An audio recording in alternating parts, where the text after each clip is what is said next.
Today's speaker is Sarah Marty. She's producing artistic director of Four Seasons Theater.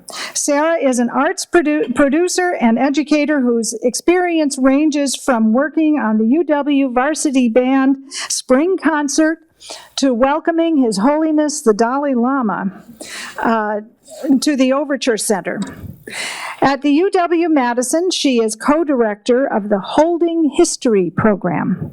She teaches arts entrepreneurship for the Wisconsin School of Business, and she has taught credit and lifelong learning courses on Hamilton, an American musical, in the Department of Theater and Drama. The title of Sarah's speech is How a Musical About History is Making Music History. So we look forward to your presentation, Sarah, and we've made a contribution to the Rotary International Polio Plus Fund as a way to say thank you for speaking to us today. Just a reminder to all that if time allows, Sarah will take questions at the end of her presentation. Please wait for a microphone in the audience before you ask your question. So thank you. Good afternoon, everybody. Oh, let's try that again. Good afternoon, everybody. Thank you. I teach a lot of college freshmen, and it really helps to have a little bit of energy from the audience, so I really appreciate you playing along. How many folks have heard of Hamilton, an American musical? Good. You're paying attention to my introduction. That's great. Okay. How many folks have listened to the cast album? Good job. How many folks have seen the production? Has anybody read the Hamiltome, the sort of Encyclopedia Britannica book? All right, great, great. You're all very intelligent people. It's good to know I've got a smart audience today. In our next few minutes together, we'll explore the economic and cultural impacts of the art in the industry that is Hamilton, an American musical. On a local level, a city waits and waits and waits for the opportunity to be able to present the biggest tour to hit the road in years, not just years, possibly decades, as it'll provide a much needed boost to the bottom line of performing arts centers and to all the local businesses near those venues. On a national level, the success of this particular show is changing what theater is being produced, what stories are being told, and who is telling them. I know that's a pretty big mic drop, but I promise we're going to get there. We've never seen a phenomenon like Hamilton the musical. I'm sure Oklahoma sold out in 3 weeks. It sold out 3 years of its run in 1943. The desire to host The Lion King in the mid-90s led to this huge construction boom for renovating and building new performing arts centers all across the country. And yes, shows like Les Mis and Phantom of the Opera have been on stage, on Broadway, and on tour for decades. But Hamilton is different. It's an entire industry with ripple effects that go far beyond the lights of Broadway. Technical, all right. So during Hamilton's first year, Lin-Manuel Miranda, the composer, librettist, performer, and resident genius who brought together the team that created Hamilton, appeared in countless print and digital publications. He was interviewed by major radio and television news programs, and he showed up everywhere. Often in places where you're more likely to see the CEO of a Fortune 500 company or some blockbuster movie star. I mean, how many Broadway artists have you seen on the cover of Rolling Stone, Time Magazine, Smithsonian Magazine, and GQ? It doesn't happen very often, right? Couple this widespread exposure with the concurrent growth of social media platforms like Twitter and Facebook, and the creators' collective leverage of their own personal accounts on Twitter and Facebook. And Hamilton quickly surpassed the reach of any prior theatrical production. Children dressed as historical figures or characters for Halloween. I'm sure you saw lots of pictures of little tiny Alexander Hamiltons and tiny Elizas. And my then 89-year-old grandmother, who lives on the home farm in Monticello, Wisconsin, asked me when I was home one weekend if I knew anything about that Lin-Manuel Miranda guy. The success of the show has also seeped into unlikely corners. When word came out that the U.S. Treasury was considering removing Hamilton from the $10 bill, Hamil fans across the country united in a campaign to save the first Secretary of the Treasury from such a disgrace. And in recent months, Alexander Hamilton has been quoted alongside George Washington, James Madison, and Thomas Jefferson in political commentary and legal battles regarding the very foundations of our democracy. The success of Hamilton, the Grammy Award-winning cast recording, the Pulitzer Prize for Drama, the Tony Awards, and being embraced by contemporary popular culture and multiple generations, is lightning in a bottle, and it's a phenomenon we may never see again. So usually when a show opens on Broadway and it's successful, for example, Wicked the Musical, there'll be a production in New York City. They might have one sit-down company in a city like Chicago or Los Angeles, and then they'll have a national tour that stays on the road for a couple of years. It'll go to the major cities the first year, and then smaller markets like Madison or like Appleton in years 2 and 3. The producers and creators of Hamilton have absolutely obliterated this business model. Right now, there are 6 concurrent productions of Hamilton performing. 6. Long-term sit-down productions in London, New York City, and Los Angeles, and 3 touring companies on the road performing in cities across the United States and Canada. Just let that sink in. According to Broadway League, last week's gross revenues for the New York City production alone hit $2.7 million, with over 10,500 patrons remaining. Okay, that's just New York City. So even though the numbers aren't available for touring companies and sit-down productions, if we just sort of extrapolate a bit, they're making roughly $10 million in gross revenue a week. Add on the success of Hamilton the Exhibition, the cast album, the Hamilton book, all of the merchandise. I have lots of the merchandise. And you've got quite the business empire. So what does this all mean on a local level, performing arts venues like Overture? So in January 2018, Overture officials announced, quote, "The best way to guarantee tickets to Hamilton is to purchase a 7-show Broadway season at Overture for 2018-2019. Subscribers who renew their subscription for 1920 will be able to guarantee their seats for the premiere Madison engagement of Hamilton." Do you have any Overture subscribers here? Thank you very much for your support. This buy now so you can be first in line next year model is the industry standard for PACs across the country. It's a policy that allows venues to generate much needed revenue in the short term while also leveraging a blockbuster title to potentially build audiences over the long term. So what happened? Really long lines, that's for sure. Thousands of people lined up the very first day. Overture saw a 49% increase in their full Broadway packages between the 17-18 and 18-19 seasons, and an additional 29% in season ticket purchases from 18-19 to 19-20. That's just the season ticket holders. That's not even single ticket holders.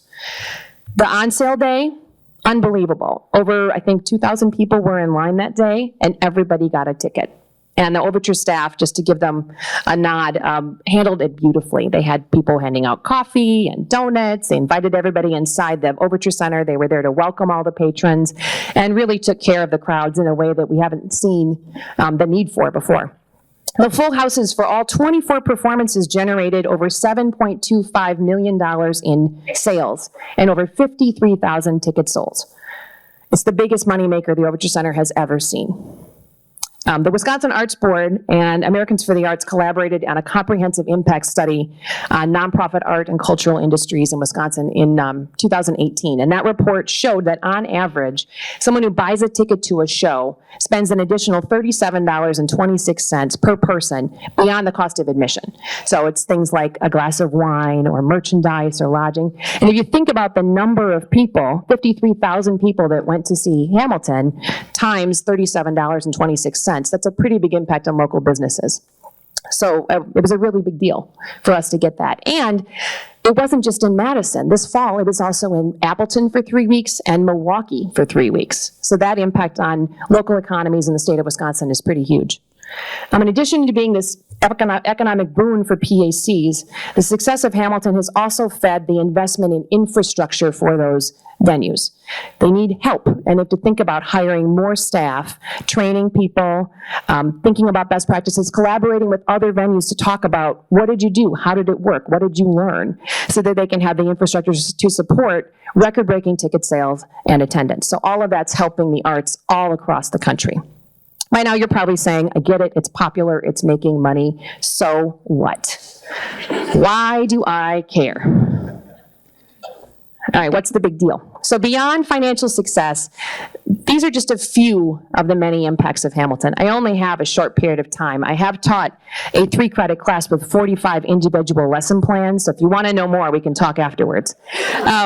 So I just highlighted a few of the new models and the best practices for the industry of presenting and producing arts, and I'm now going to talk about countless ripple effects for other cultural institutions, a renewed interest in American history and musical theater, support for bringing contemporary art forms into classrooms, and most importantly, what stories are being told and who gets to tell them.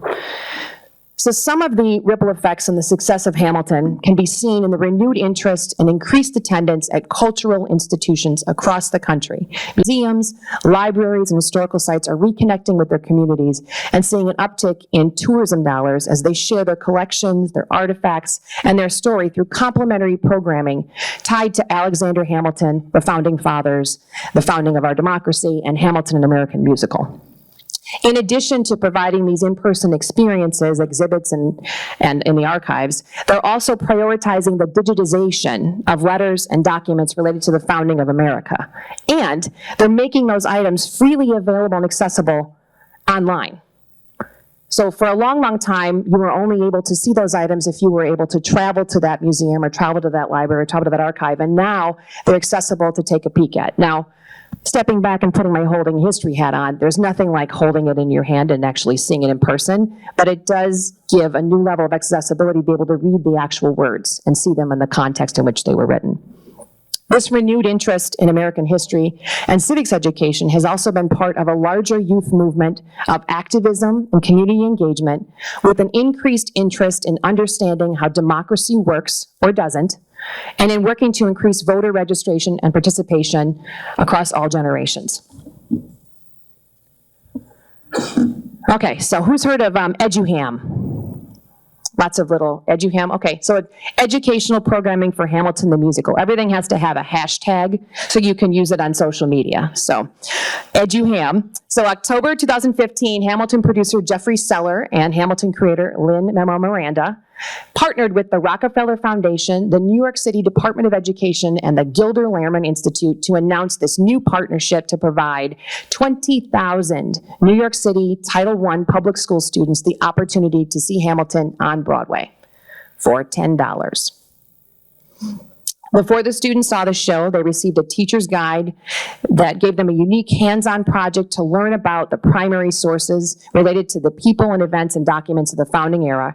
In addition, they learned how Lin used those primary sources in the songs that he wrote, and then they got to practice applying that newfound knowledge in producing their own performing pieces. And some of them were even lucky enough to end up on stage with the cast of Hamilton before the show, performing for other students.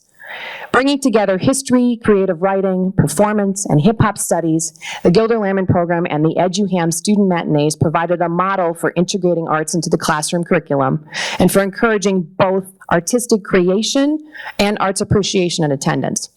Since then, we've seen an explosion in the number of lifelong learning and college credit courses about American history, Alexander Hamilton, the Founding Fathers, and the show itself. Why does this matter? All of this, complementary programming at respected cultural institutions, museums, libraries, historical societies, college courses at places like the University of Wisconsin-Madison, national coverage of student matinees and educational programs serve as a signifier of legitimacy for hip-hop music and dance as an art form. And it's been a catalyst for the inclusion of hip-hop studies in the curriculum on middle school, high school, and college campuses. Right here in our own community, within the last 2 years, we were able to add a hip-hop studies program to the high school music curriculum all across the Madison Metropolitan School District. It matters. So Ben Brantley wrote in the New York Times that Hamilton is, among other things, about who owns history, who gets to be in charge of the narrative. The financial success of Hamilton has significantly impacted the kind of work that producers are willing to invest in, and it's significantly impacted casting on Broadway. If something is successful, people are more willing to take a risk on something that they previously may have felt, quote, would not have an audience, quote. It's a big, big thing. We're seeing more diversity on stage. This was already happening, but Hamilton has accelerated that process. For example, the Public Theater, which workshopped and produced the off-Broadway production, is now on stable ground for decades. As part of their agreement of taking a risk on this new show, they get a tiny little percentage of royalties on every single performance. And that little tiny percentage of a really big number means that they now have millions of dollars to invest in supporting the development of new works. And they don't just give creators money when the show is done. The public gives them money as commissions, so they have money to support all those awful hours trying to agonize and figure out how to write the right thing, how to get it to work. And all of this additional support means that more new artists will be able to tell their stories on stage in the future. Beyond that, seeing more actors and composer and artists of color succeed in the field reminds us of the actual overall demographics of our country. What does America look like now? And seeing yourself on stage as a president, as a founding father, as the woman who founded the first public orphanage in the country can, as a young person, as an audience member, as an artist, have an immeasurable impact because representation matters. While theater audiences may not yet be as diverse as the overall population of America, the success of a show like Hamilton encourages us all to try something we're not familiar with, whether it's hip hop or it's musical theater. Since Hamilton is opened off Broadway, 2015, research has shown a 130% increase in attendees ages 18 to 44. Also, the average age of subscribers has fallen over 4 years. This is huge, huge. While according to the Broadway League, about 80% of Broadway ticket goers are white, the percentage of Black, Hispanic, and Asian theater goers has risen significantly over the last decade. As the stories that are told and the artists that are supported and telling those stories continue to more accurately reflect the makeup of our country, this number will only continue to grow. So this is a picture of the cast at the end of the opening number. And to give you, I'm a costume designer as well, so to give you a little bit of background, everybody on stage except for Aaron Burr is wearing parchment, blank sheets of paper. In this time period, if you were a man of letters, it meant that you were an educated person, that you read a lot, that you wrote a lot. You were respected for your intelligence and for your knowledge. And in this point in the show, they've just told you the story of Alexander Hamilton, kind of like the prologue to Romeo and Juliet, but you don't know who anybody is because their stories have not been written, their characters have not yet been revealed. So Hamilton, it's truly an American remix of sorts. It combines musical theater, an American art form rooted in Western classical music, with hip hop, an American genre of music and culture that grew out of the expressive forms of African American and Caribbean immigrant artists in the Bronx. It's also both the story of the founding of the country and the revolution and a vivid commentary on contemporary issues in America today. It both looks to the past and looks to the future. The hip-hop underdog story of Alexander Hamilton celebrates this idea of the land of opportunity while shining a spotlight on our history, on our society then and our society now. It challenges us to ask the following questions. What stories have been told and celebrated? What stories and experiences have been left out? Who has opportunity in our country? Who has the power to make decisions that affect the allocation of resources in our communities? Who gets clean drinking water, quality educational systems, public transportation, healthcare, quality of life? The creators of Hamilton worked collaboratively to make great art, but that not only tells the story of the founding of our country, but they also wrote a piece of social activism and social commentary that imagines a future where America and the diversity of its people are reflected in the government. Perhaps the greatest impact of the show is that reflection, the questions and the conversations that it has inspired. What does it mean to be American? What stories are told and who tells them?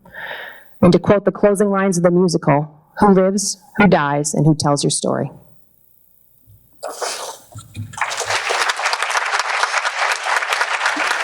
There's one in the back. Oh, it's Professor Leffler. Oh, okay. I get to go before him. Hi. We read in the New York Times that there has been a movie made of Hamilton, and they will release it at some point. Can you comment on that? Oh, I will. It's so much better. So the question was, I read that a movie was made. It's so much better than a movie. So how many of you guys have ever been to the Metropolitan Opera live in HD? Have you seen the live in HD? I love those programs. There's way too many close-ups, but I super love being able to see those performances. And what they did was in 2016, with the original Broadway cast, they did a multi-camera shoot of the stage production at the Richard Rodgers Theater.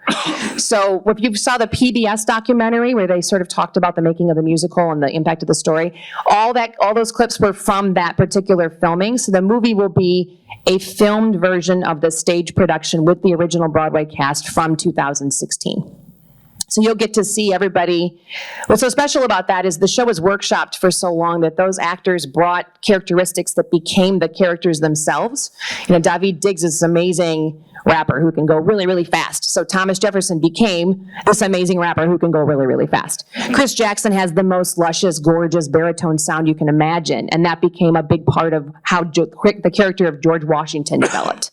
So you'll get to see little pieces of how each of those actors informed what those characters became, because you'll see those original Broadway cast members in the performance. So good question. Yes, there's Professor Leffler. Hi, Rich. Now, very good to have you here, Sarah. Thank you. The play was not originally on Broadway, so presumably he couldn't find investors in it.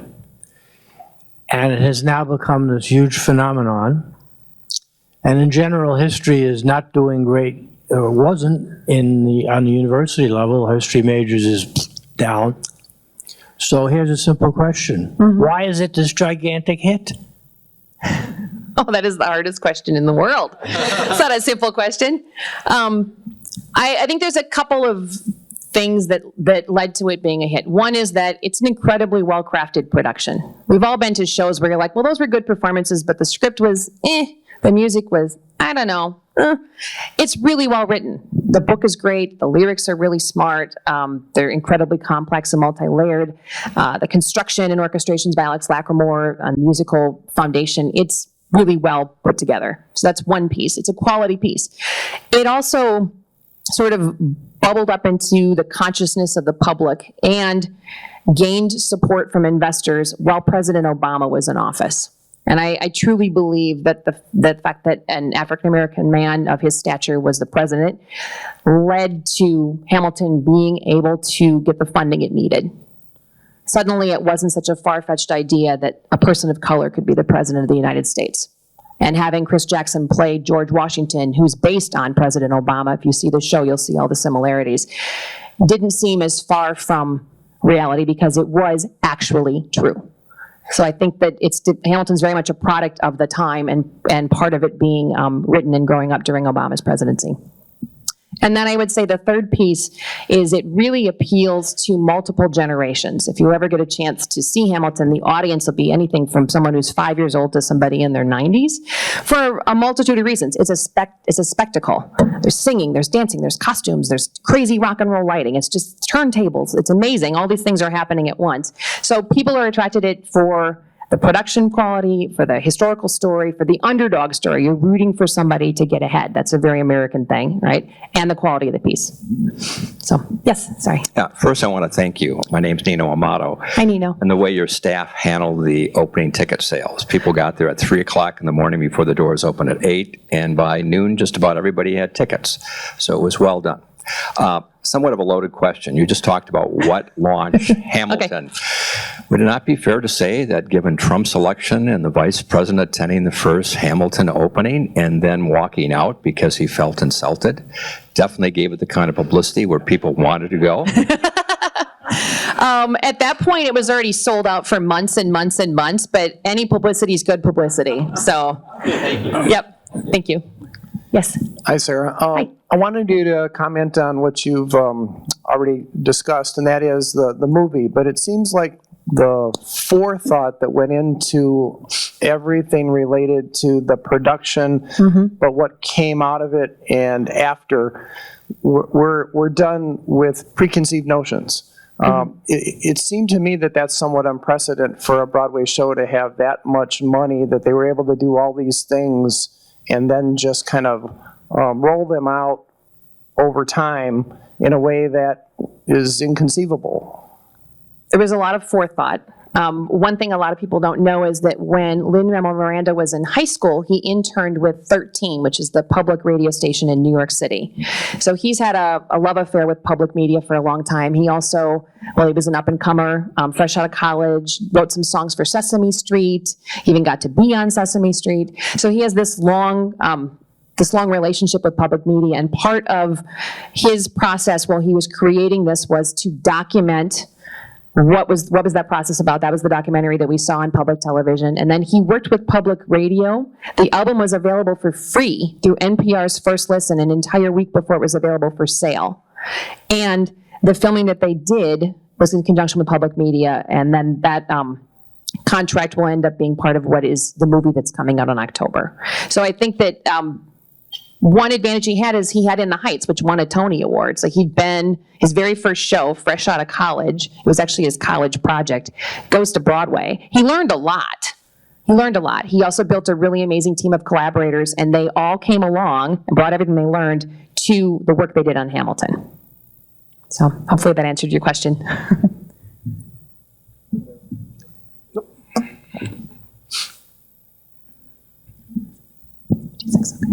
For those who haven't heard or seen the show, Yes. how would you suggest someone start to discover it? That's a fantastic question. Hi, Casey. Nice job. I usually recommend two things. So one is read it. It's poetry. It's incredible poetry, and it's also the most words per minute ever in a show or operetta. So if you just try to listen to it, you won't know who's talking, and you won't know what's happening in the story. So there's this website called genius.com. You can all remember because you're all geniuses, right? Genius.com. And you can put in the search bar, Hamilton, an American musical, Broadway cast recording. And Hamilton fans, thousands and thousands, tens of thousands of them, uploaded all of the words to the entire show and then footnoted every single sentence of what it means, where it came from, what it's referring to. They linked it to primary source documents. This is from Washington's farewell speech. This is from this writing from Hamilton. This is from this paper. And it's a really amazing way to experience the story before you listen to it. And then I'd say listen to it while you're reading it, so then you know who's talking. And that alone will give you a head start above and beyond anything else. My other big recommendation is there's this beautiful book, which I should have brought with me, called the Hamilton, The Revolution. It looks like an Encyclopedia Britannica. It's gorgeous. It's like this big. And the book takes you through the behind the scenes of how the show came together. There's a chapter on costume design. There's a chapter on scenic design. There's a chapter on how they learned about and wrote about the hurricane scene. And it really gives you a lot of insight into the creative powers of everybody on the team, not just Lynn, and then how it came together as the final piece that we know today. So. Perhaps you could share those with the audience. Oh, sure, I'll definitely put together a list of resources and I can share those with Jane. Yeah, thank you for that. Yeah. Could you say something about the relationship between Lin-Manuel Miranda and Ron Chernow, the author of the book? Oh, yes. Yeah. So it's, Lynn remembers, it's kind of funny, he went back through his emails and realized what he was remembering wasn't true, but he remembers being on vacation after the phenomenal success of In the Heights, winning the Tony Awards, finally stepping out of the cast for a little bit. And at the airport, he picked up the book, the giant, 700-page tome on Alexander Hamilton from Ron Chernow, and started reading it. And as he got through the first chapter, he thought, this is a hip-hop story. This is about somebody who's in destitute or sad or not very good conditions, who educates himself or has a phenomenal talent with words, and because of his talent is able to rise above his circumstances. And he saw that hip-hop narrative, it's the Horatio Alger story, the rags to riches story, as lining up very much with how Hamilton got to his positions of power and authority. And then he was just engrossed in this man's story, and he kept thinking, why don't I know this story? Why haven't I heard of this guy? Why wasn't he ever president? Everyone else was president. What happened?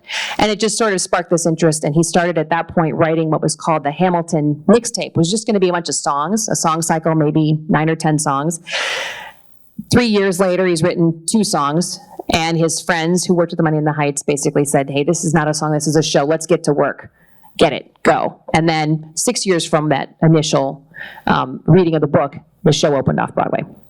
So they have Chernow was an advisor on the creation of the show. He checked in and out on readings. He got to attend very early sing-throughs of parts of the show. He also was there for some of the rehearsals at the Public Theater, and he also, of course, got to be part of the rehearsals leading up to the Broadway production. So, yeah.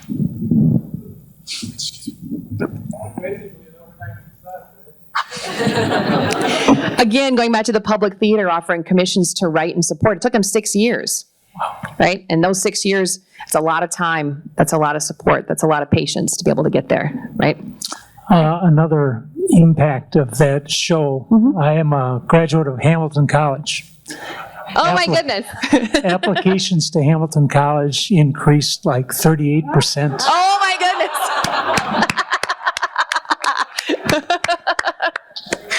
Okay, that's amazing. You said applications to Hamilton College increased 38%.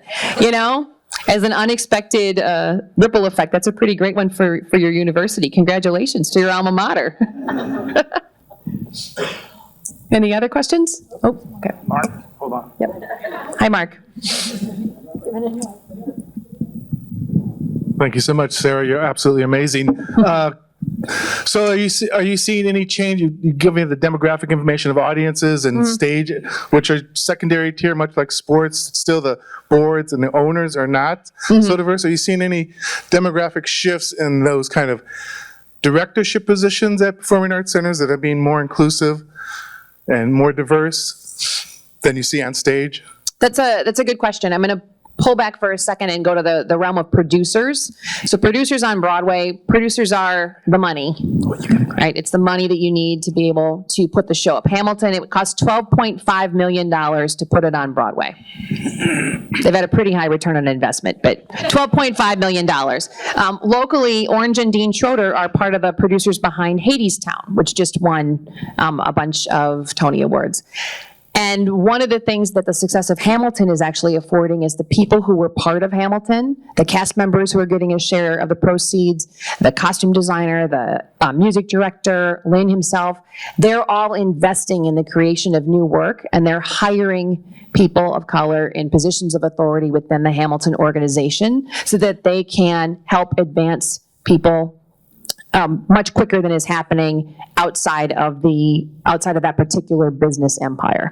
And by doing that, again, representation matters. That helps to raise the profile of leaders of color in arts organizations, which then has a positive influence across the entire country.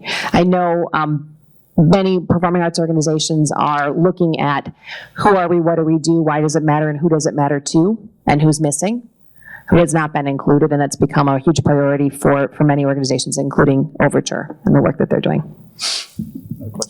I'll ask you a question. Hi. What provision in the Constitution specifically applies to Hamilton? I might have to ask Rich Leffler, the constitutional scholar in the back of the room.